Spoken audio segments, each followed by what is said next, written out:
السلام علیکم ورحمۃ اللہ۔ سوال ہے کہ کیا اسلام میں پیپر میرج جائز ہے یا نہیں؟ بسم اللہ الرحمن الرحیم۔ پیپر میرج وہ حضرات کرتے ہیں جو فارن کنٹریز میں جائیں اور وہاں نیشنلٹی حاصل کرنے کے لیے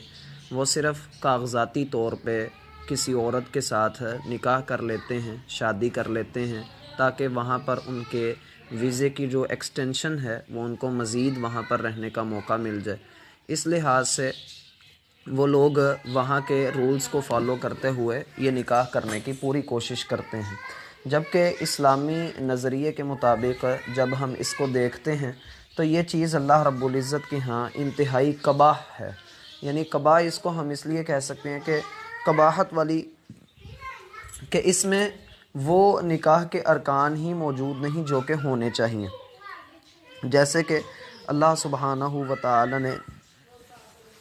یہ بات شرط کے طور پر کہی ہے کہ پاک دامن مرد ہو اور ایسا ہو کہ جس نے ارادہ کیا ہوا ہو کہ وہ ساری زندگی اپنی اس بیوی کا ساتھ نبھائے گا، وہ صرف جنسی تلذذ حاصل کرنے والا نہ ہو، وہ حیوانوں کی طرح اپنے مادہ منویہ کو بہانے والا نہ ہو، اور نہ ہی اس کی کوئی جو ہے وہ چھپی یاری ہو، نہ ہی وہ کوئی آشنا بنانے والا ہو، تو وہ اللہ سبحانہ و تعالی کی رضا کی خاطر اس کی شرمگاہ کو اپنے لیے حلال کرے۔ یہ نکاح کے شروط ہیں، نکاح کے ارکان ہیں جو کہ ہونا لازمی ہے۔ نکاح میں گواہوں کا ہونا بھی ضروری ہے، لیکن یہ تو صرف پیپر میرج جو ہے وہ صرف اپنے مقصد کو پورا کرنے کے لیے، اپنی نیشنلٹی کو برقرار کرنے کے لیے، اپنے ویزے کی جو مدت ہے اس میں اضافہ کرنے کے لیے کی جاتی ہے، تو پھر یہ تو اسلام کی نظر میں جو ہے وہ یہ جائز نہیں ہے، اس کو حرام ہی کہا جائے گا۔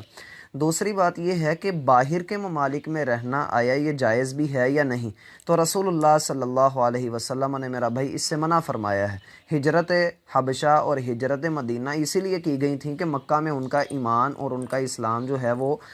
محفوظ نہیں تھا، تو ہم جو ہیں وہ کافروں کے ممالک میں جا کر رہیں تو وہاں پر بھی اسلام جو ہے وہ محفوظ نہیں رہتا، ماحول کا انسان کے اوپر بہت زیادہ اثر ہوتا ہے۔ اس لیے جو لوگ رزق کی تلاش میں، مال کی تلاش میں، اپنے معاش کی تلاش میں وہ باہر کے ممالک میں جا کر رہتے ہیں، تو ان لوگوں کو یہ بات سمجھ لینی چاہیے کہ اسلامی سرزمین کو چھوڑ کر وہ اگر کسی اور ملک میں جا کر اس طرح سے رہتے ہیں تو یہ ان کا طرز عمل اللہ رب العزت کے ہاں انتہائی برا ہے۔ تیسری بات جو آپ نے اپنے سوال میں پوچھی کہ آیا اہل کتاب کی خواتین سے نکاح کیا جا سکتا ہے یا نہیں، تو میرا بھائی ان کے ساتھ کیسے آپ نکاح کریں گے جبکہ وہ اللہ رب العزت کے ساتھ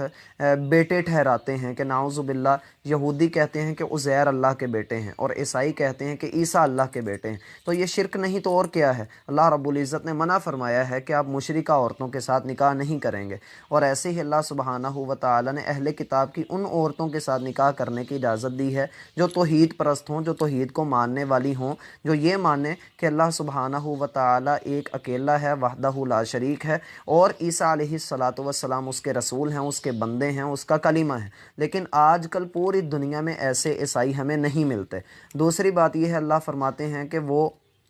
جنسی تلذذ حاصل کرنے والیاں نہ ہوں۔ سورۃ المائدہ کا آپ مطالعہ کریں تو وہاں پر آپ کو یہ چیزیں ملیں گی، اور سورۃ النساء کے اندر بھی اللہ سبحانہ و تعالی نے یہ احکامات دیے ہیں۔ تو پھر جب ہم ان کو دیکھتے ہیں تو وہاں پر تو حالت ہی کچھ ایسی ہے کہ باپ بیٹی کے ساتھ منہ کالا کرتا ہے، بھائی بہن کے ساتھ کرتا ہے، بیوی کے چار چار شوہر ہیں، تو یہ طریقہ کار درست نہیں ہے۔ اور پھر یہ کہ ولا متخذات اخدان، چھپی یاریاں بھی نہ ہوں، تو وہاں پر تو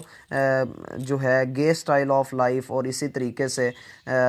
جو ہے ان کا معاملہ ایسا ہے کہ ہم جنس پرستی بھی ان میں موجود ہے، پھر اس میں یہ بھی ہے کہ لواطت بھی ہے، پھر اس میں وہ لوگ آپس میں جو ہے وہ اس طرح کے معاملات کرتے ہیں کہ بیوی جو ہے وہ چھپے ہوئے تعلقات بھی بنا کر رکھے ہوئے، بہن کے الگ سے، تو یہ ساری شرائط ان کے اندر نہیں پائی جاتی ہیں جو کہ اللہ رب العزت نے ایک پاک دامن عورت کے اندر رکھی ہیں۔ لہٰذا اہل کتاب دنیا کے اندر موجود ہی نہیں ہیں اور ان کے ساتھ نکاح بھی نہیں کیا جا سکتا۔ والسلام علیکم ورحمۃ اللہ۔ السلام علیکم ورحمۃ اللہ۔ سوال ہے کہ کیا اسلام میں پیپر میرج جائز ہے یا نہیں؟ بسم اللہ الرحمن الرحیم۔